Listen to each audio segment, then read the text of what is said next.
Hello, I'm doing something a little bit different today. In fact, I'm reviewing a tablet, and this one is from Doogee, and it's called the T20, and it's got 8 gig of RAM and 256 gig of storage, and this has got a 10.4 inch 2K screen. All sounds very good. You're probably wondering why I'm reviewing a tablet, and it's because sometimes I find that a lot of people don't necessarily have like a big desktop computer these days. They want to do it all for either phone or a tablet or something like that, and so I thought, how is this just as a general replacement for a computer?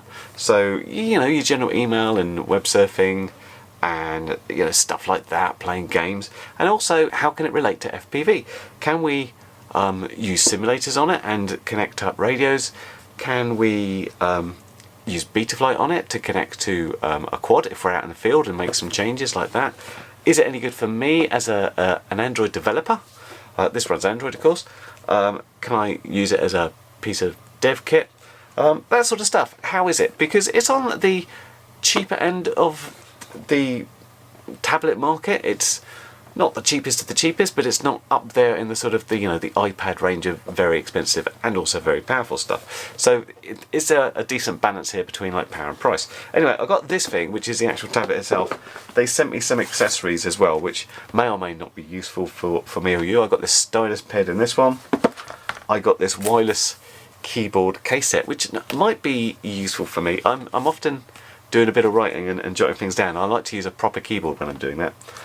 We've also got this premium tempered glass screen for it once we get there. But let's go into close-up and get it all out of the box and see what we got there, and then we'll start running through some apps and some benchmarks to see how it feels, and then we'll try hooking it up to various things to see how that goes and see if it's a decent thing that you might want to take to the field with you, or is it a decent thing if you don't want to buy a more expensive laptop. Will it work as a general household basic computer?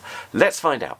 Now, with a tablet like this, it doesn't really make sense for me to show you the unboxing and the whole setup because it's Android and, you know, it takes a little while to go. But this is how it came out the box. You get a cover applied, and also because I was ready to open up this guy and put my screen protector on, it did actually have a screen protector on. I had to peel off part of it, and you can just see the little lip there. It's covered in fingerprints, of course. You can't get rid of that, but that's just the way it is. But I like this cover because what it does is one of these where you can stand it up by itself like that, which is pretty cool.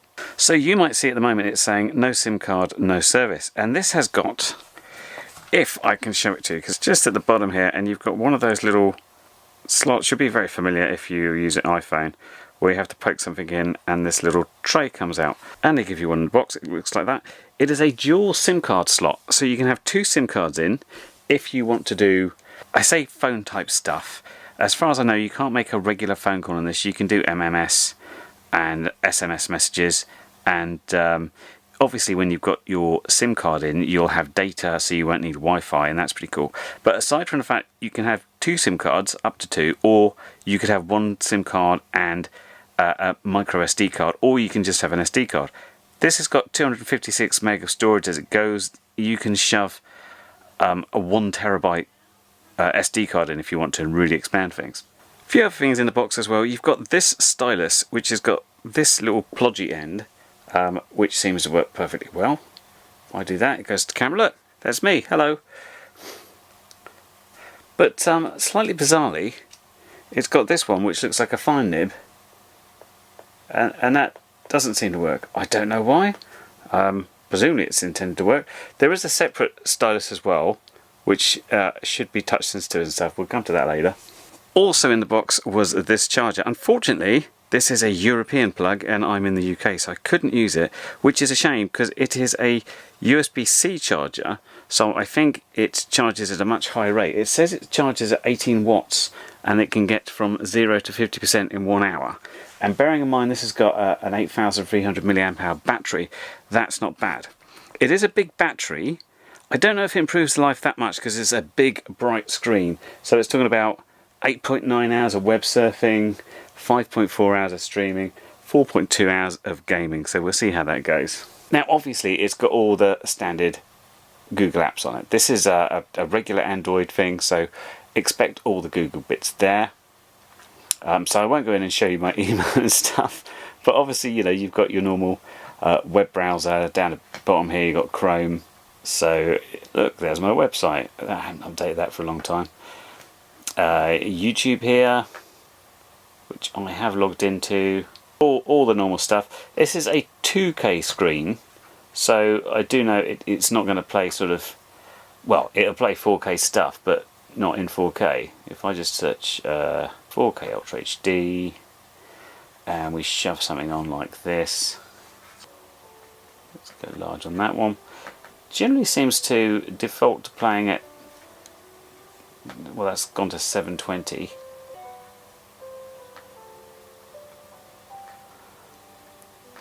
So it won't let me select a 1440p, which I want to do.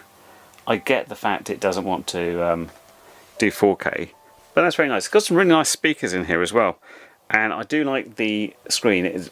You can have it very bright, you can have the adaptive brightness if you want to, that sort of thing. Absolutely no problems with playing high def stuff. That seems to do quite well. As mentioned, it has got a camera. There's me. This is looking back at myself. Let's now I feel self-conscious. Let's go the other way. So here is some white. That's even worse. And it's like, it says it's 16 megapixels that way, 8 megapixels this way. I think more importantly, because I don't think people go out and take photos with this, but they might do things like video conferencing, and you've got a 1080p camera that way, a 720p this way. Let's just show you my silly face again. There I am. Look, this is how I film stuff. I have to sort of move around the camera like this. It's very bizarre. And obviously you've got all your normal things, Google Meetings, Skype, Messenger, whatever you like to do stuff on it. So that's your sort of normal stuff. Web browsing, email, watching YouTube, that sort of thing, absolute doddle. This will have no problem doing it, and it's all good. So I thought, how do I look at how well it can run stuff? And I thought, oh, I'll try running some games. And when I went to the Play Store, I found that Android games really haven't moved on from sort of, cut the rope and stuff. The most impressive one I could find is called Need for Speed No Limits, which is such a dull game, but I just wanted to show that it ran decently. It's very dull. Okay, yeah, I get that. You just get to steer, and it sort of speeds up on its own. But, you know, frame rate and stuff, can't complain, really good. But a dull game.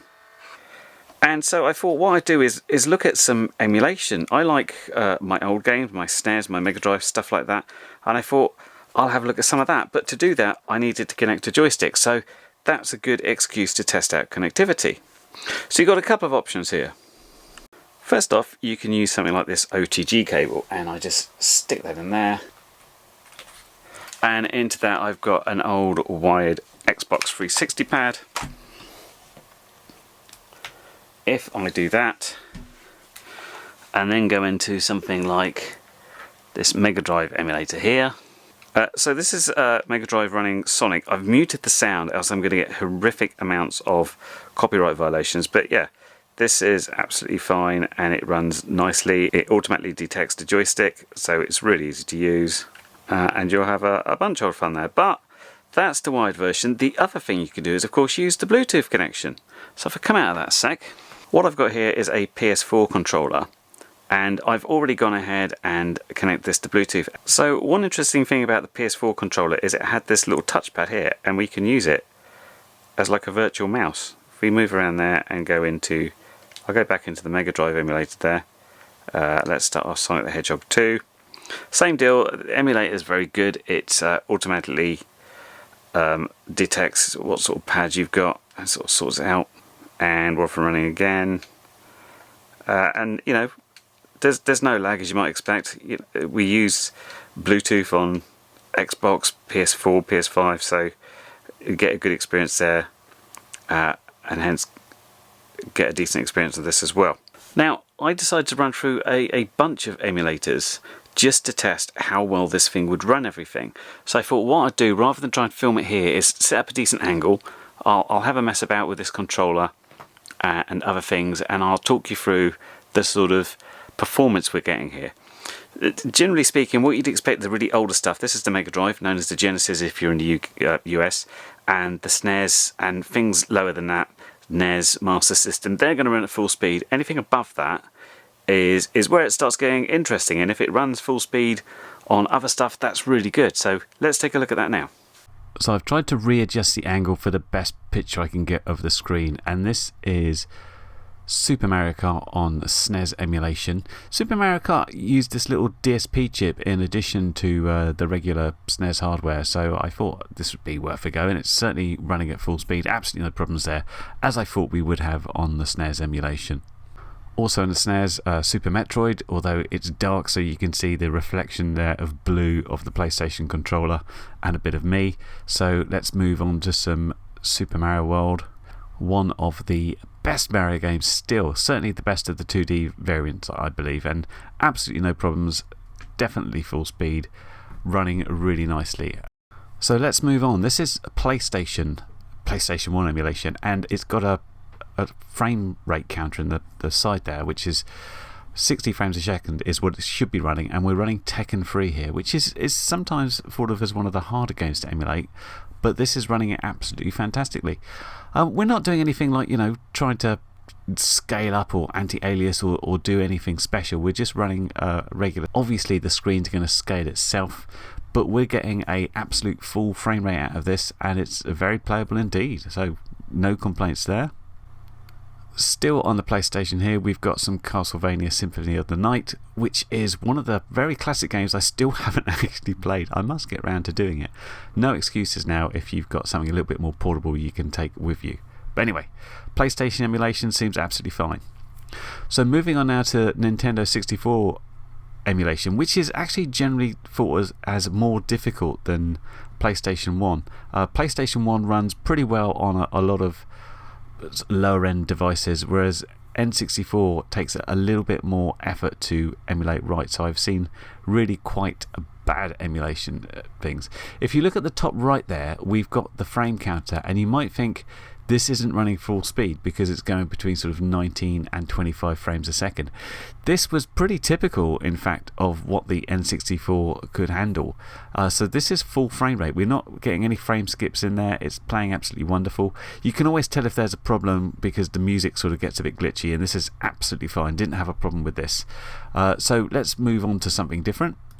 And this is, of course, Mario 64, which I think I'm going to say is still my favourite Mario game of all time. I've gone through and I've played this multiple times on several different platforms. I don't think I've ever played it all the way through on an emulator, but certainly on a DS and N64 multiple times. And again, frame rate is difficult to see. I think it's running around the sort of 25 frames per second, which is considered absolute full frame rate for this game. There wasn't many N64 games that ran at a full 60 frames per second. The only one I know about is F-Zero X, and so we'll come on to that in a moment. But in the meantime, here is the very classic GoldenEye. GoldenEye just came out. There's a conversion for it for the Xbox Series X and Switch, and that actually has a control scheme you can work, because this was made back in the N64 days, where it kind of had this single analog joystick and then these yellow buttons called the C buttons for direction. It doesn't work very well on a twin stick thing. I think I'd have to sort a lot more out properly, and I wasn't doing very well at wondering where I was and even selecting my weapons. It was pretty awful. And this is running again full frame rate for GoldenEye, which is about 24 frames a second most of the time. Anyway, here is F-Zero X. F-Zero X is the only game I know about that runs at a constant 60 frames a second. It's pretty simple in terms of like the backgrounds and stuff, but it's super smooth, super slick. Great racing game, pretty hard, but this is running absolutely perfectly. You see it there, just running at 60 frames a second, pretty constantly, all the way. Absolutely fantastic. Really enjoyed that. So the question is, will it run Dreamcast? So I've popped up Sonic Adventure here, and I'm doing one of the action stages, and the answer is yes. Now, I've had real problems getting Dreamcast running well on reasonably spec Android devices sometimes, but this is running fantastically. I'm finding the analog stick a little bit different on the PS4 controller than the regular Dreamcast controller, so you have to excuse the fact I am all over the place. But yeah, the power is up there. It's absolutely running solidly at 60 frames a second. No complaints at all. Runs it really well. So I didn't have many DC games dumped, but Jet Grind Radio, something called Jet Set Radio, I think it was called that in the US. But there's not much you can do at the intro, because it gets you through a load of tutorials that sort of follow Gum as she skates around. But again, 60 frames a second, absolutely full rate. What can I do to break this? And the answer to that was try PS2 Emulation. So here we are attempting to run PS2 Emulation. Now, as long as you've just got little titles coming up, it will run at 60 frames a second. As soon as you get this intro, and I always thought this was full motion video, this intro, but the fact it's running so slowly makes me think it's a sort of a on rails sort of 3D going through the environment. Now, what I noticed about this is I'm getting about 7 frames a second here. If I moved it over to the software renderer, then the frame rate upped to around 16, 17. So it makes me think that the CPU here is a lot better than the actual GPU. And while it's quite impressive to have any sort of level of PS2 emulation going on a device like this, we can't play a game that runs at about 20 frames per second in race. So that's where the emulation stuff ended. So in order to test out the 3D graphics performance properly, I used 3D Mark and a benchmark called Slingshot. And this is real-time 3D with lots of effects. It really does hammer the GPU using OpenGL ES. And you can see on this one we're getting a pretty nasty frame rate. In fact, in the later tests, it actually does give a frame rate. On this occasion, we're getting about 9 frames a second. On later tests, we're getting less than that when it's more intense, and there's some physics tests as well, and we end up with an overall result which looks like this. Now, my sort of 4-year-old iPhone, maybe older now, gets about 5,800, so 3D wise, not that impressive, and I'm a bit worried about how it's going to run my sim, but we'll have a look at that. Okay, so this is my sim, and the important thing, of course, is can you connect a radio to it? I've got this iFlight Commando 8 connected via the OTG cable into USB. Now, if you're thinking, can I use the Bluetooth in the Express LRS module? The answer is you should be able to, but it doesn't seem to work on Android. I've raised this as an issue. It's not just my sim, it's all sims. That just doesn't seem to work. It can connect, but then won't work. So, wired joysticks. You can, of course, use Bluetooth for PlayStation, Xbox, but that's not going to work as well as one of these. And we can see that's all working fine if we move the joysticks around. There's a however to this though. Now, I've changed it to the most intense level, which is the value level, and if I say start the sim there, you can see the frame counter here is at 14 frames a second, and that's pretty nasty to play. As you see, I've got control of it, but it's very laggy because of that 14 frames a second. Now, the problem is here is using the entire 2K resolution, and that's quite intense for something with this many polygons all at once. And what I found here is that we seem to have a bug. What I'd normally do is go in and change the resolution, but the resolution says resolution, which is not right, which I thought, wow, this is good. I can see how this works as a debug console for debugging something like this and solving the problem. Now, I've had to move over to my phone to show sort of what's going on this. If I start this guy up, what I've got the USB cable plugged into my Mac up here, and I've put this in developer mode. If you want to go into developer mode, it's a case of just going somewhere and hitting a button 10 times and it puts you in developer mode. I won't go into it now. It's easy to find on Google. I've got this attached. We use this command called ADB to do debug, and I can basically check the log of this device by doing this. Now, normally I have to do, essentially some debug log stuff, but we notice we've got this index out of range exception, which is, I think, probably something to do with why we're getting a blank thing there. So if I go into system setup here and press that, it pops up. So I think we're getting something to do with this resolution is passing back something that it didn't used to before. I tested this on between Android 4 and 10. This is running Android 12, so we maybe have something different. So what I'm going to do, I'm going to get a version of this with some more debug statements. I'm going to pop it on the device and see if I can figure out what the problem is. Okay, fixed it. If we press it now, we get the options. And what was it? Well, it looks like it was the difference in an API call. I put in a bunch of these, and what we were originally getting is basically there's a call that says, give me the number of available resolutions, and this was coming back as 0. Normally, I'd expect this to be 1. The reason I call it is to check it runs at 60 Hertz and it's not like running at 75 or 120 or something. But anyway, if this gets to 0 and then we try and access the first record in that array, then we get this index was outside the bounds of the array. You see, I'm checking it somewhere else, so that's somewhere else to fix. But anyway, I've basically forced that into being 1, and then I make up my list of resolutions. But now we've got that kind of fixed. I'll fix this properly, and next release this will go out there. But let's see if we can get this speeded up and we can actually have a playable version of the sim. Okay, in order to get this running at pretty much full frame rate, lowest graphical level, lowest resolution, showing the FPS counter so we can see. And yeah, it's going to look a little bit fuzzy. But I'd prefer to have a bit fuzzy and some decent frame rate than anything else. It's still got all the bits in it. It's still a full sim. I'd say the problem with my sim is I didn't set out to make a mobile game. What happened was I made a desktop version, and I was like, yeah, let's get it to mobile with absolutely no regard for any devices. And if you've got, you know, a modern flashy iPad or something like that, not really a problem. But it just shows you can get a reasonable frame rate from a low-end device still, if you're prepared to live with the low resolution. And depending, you know, how big the screen is, it's not too bad. I can certainly live with it. And here's the city level going there. Basically, the levels get more intense as they go. So the city levels, whoops, as I've hit a building. So the city level is much more intense than the original desert level. And the valley level is the most intense of them all.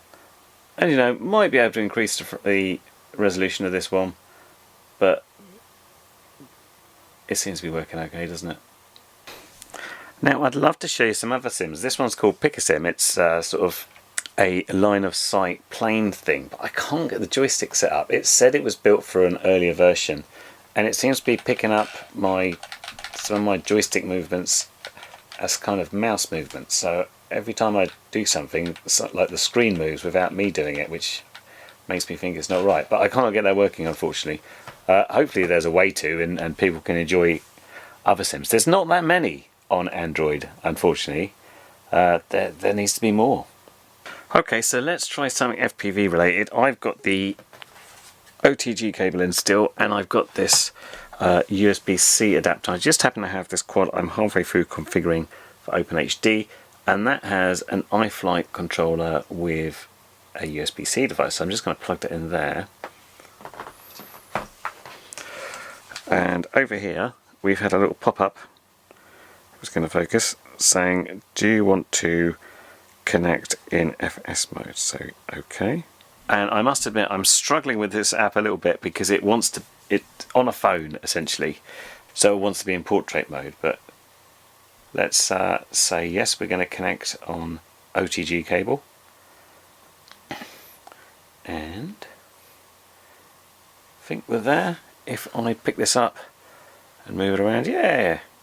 So essentially we got all the Betaflight stuff. I'd love to be able to turn this into landscape and use it that way, but it doesn't seem to let me do it, unfortunately. So it knows the GPS there. GPS has got power, and you know, we can do all the normal gubbins there. We've got, wow, this font is very big. That's the only problem I've got with it. Change your UARTs, change my modes. This is all good. Receiver. Have I got a receiver?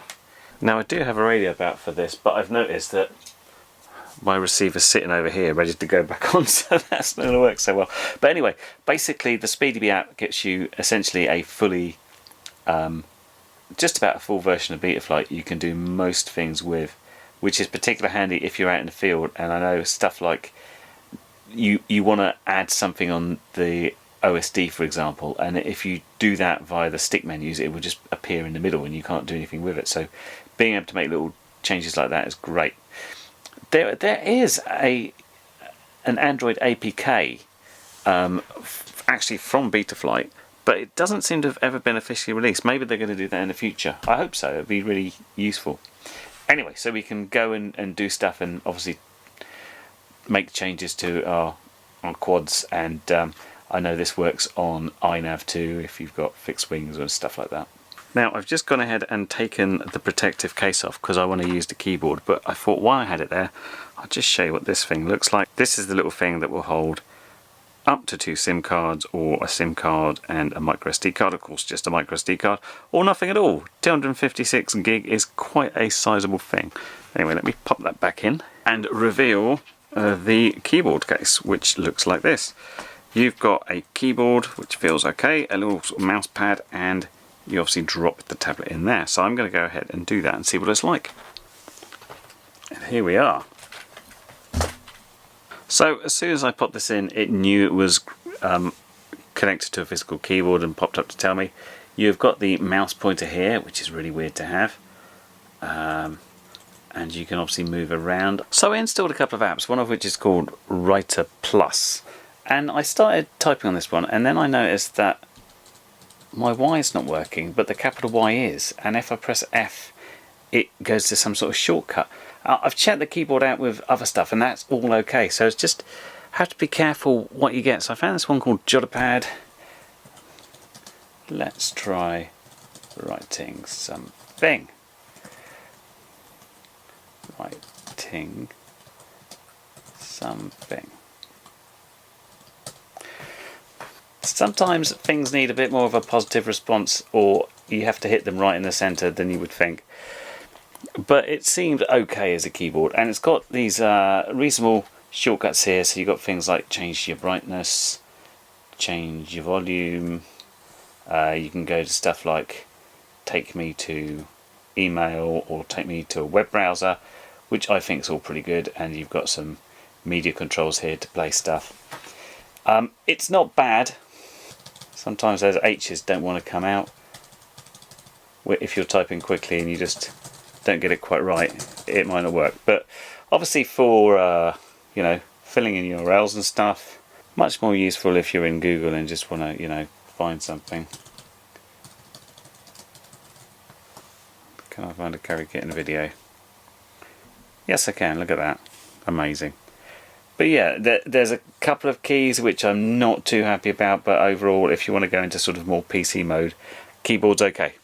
Now, the last thing I got in the pack was this pen, and you turn it on like that. It's got rechargeable USB and stuff, and the idea of this is a pressure sensitive pen, and you can write on stuff, although you can't see that because it's a bit thin.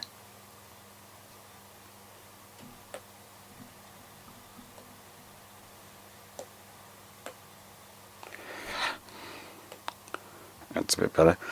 So the idea of this is it's supposed to be pressure sensitive up to like 1,000 and something points, but that doesn't seem to be working, at least with this app.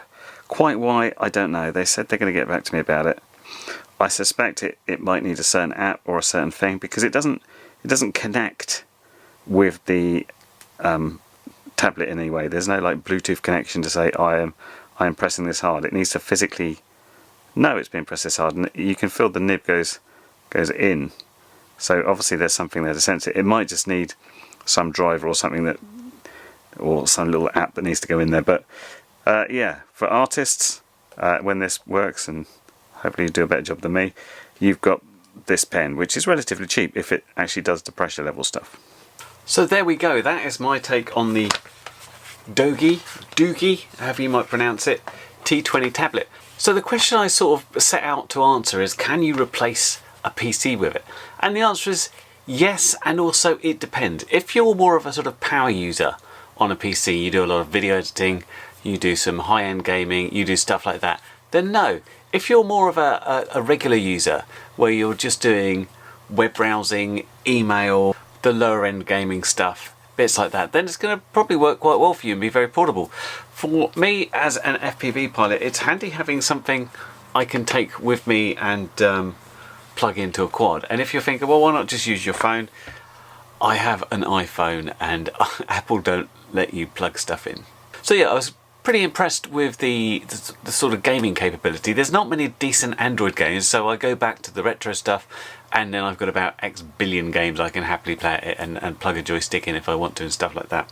As I said, it's a decent high spec camera for stills, but I still don't think people walk around taking pictures with a tablet. So using it for stuff like Skype or Google Meetings or whatever is quite nice. You get a decent picture there, and so you can have a decent conversation with your friends, work colleagues, whatever. If you want to develop on it, you certainly can. Of course, you'll need an external computer for that, but you know, you can get your debug stuff from it, you can plug it in. And I managed to play my sim on it, although I had to bring the graphics level down because it seems the GPU isn't that powerful, especially when compared to CPU, which seems to do a very good job. My only two slight bits of disappointment were the keyboard. If I really wanted to do stuff that I do on the PC, which would be like a lot of emails, a lot of writing, I'd get pretty annoyed if there were certain keys that were a bit dodgy about pressing it. And also if I was an artist and wanted to do some proper drawing, then I'd want a pressure sensitive nib. Perhaps that's okay. Perhaps I just got a bit of a duffer keyboard and normally they're okay. Don't know. But in terms of the tablet itself, I think it's pretty good. It's sort of mid to low end, coming at about £200 or $200, depending where you get it from, which I think is fairly good value for what you get there. And I especially like the fact they've already put it in a case, they've already put a protective cover on it, but you've got a bunch of accessories you get as well. Anyway, this has been a review of the Doogee, however you pronounce it, T20 tablet, which was kindly sent to me for review by Doogee or Doogee. Really, I should learn how to pronounce the company name if they're going to give me stuff and I have to say them. But there's going to be a link down so you can work out how to say it yourself at some point. Anyway, I hope that review's been helpful and I will catch you next one. Bye for now. Well, you've made it to the end of the video, so thanks once again for watching. If you like what you saw, then please consider subscribing, and if you really like what you saw, then be sure to check out the link to my blog for a variety of ways in which you can help support this channel.